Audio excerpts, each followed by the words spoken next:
Niagara false බලන්න ආව වෙලේ මේ පැත්තේ නයගරා ෆෝල්ස් තියෙන්නේ. ඔන්න තව ආදරණීයයන් ටිකක් හම්බ වුණා.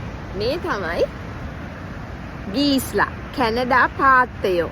කැනඩා පාත්තයෝ කියන මේ පවුල බලන්න අම්මයි තාත්තයි බබාලා 1 2 3 4 5 6 7ක් ඉන්නවා. ඉතින් මේගොල්ලන් ඇත්තටම ටිකක් ඇග්‍රෙසිව් කට්ටියක් කියලා කියන්නේ. ඒ කියන්නේ චුට්ටක් කොටන්න එහෙම බලනවා කියලා. ඒ වගේම ගොඩක් අය මේගොල්ලන්ට එච්චර ආස නැහැ.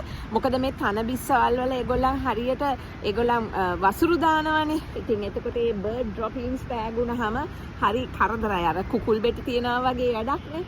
ඉතින් මේ කැනේඩියන් ගීස්ලා ගැන ගොඩක් කතන්දර තියෙනවා. මේගොල්ලෝ ඇත්තට මයිග්‍රේට් කරනවා සීත කාලෙට කැනඩාවේ ඉඳන් ඇමරිකාවට යනවා පරිසර තත්ත්වයන් අනුව. ඒක ගැන බලනවා නම් ඔන්න තියෙනවා පුළුවන් නම් හොයාගෙන බලන්න මූවි එකක් තියෙනවා Fly Away Home කියලා.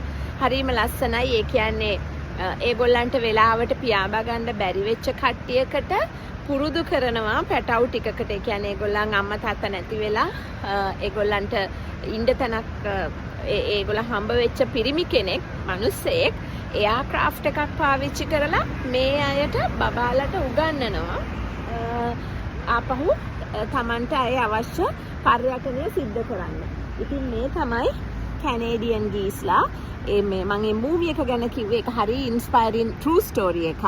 ඉතින් ඒක හරිම ආසයි බලනකොට. මේ තමයි කැනේඩියන් ගීස්ලා. ඕගොල්ලන්ට මම ගොඩක් ළඟට යන්නේ නෑ. මොකද පවුනේ ඒගොල්ලන් බොහොම සතුටින් පවුලක් විදිහට ආහාර කන ගමන් ඔය ඉන්නේ. තනකොළ තමයි ඔය වැඩි හරියක් කන්නේ.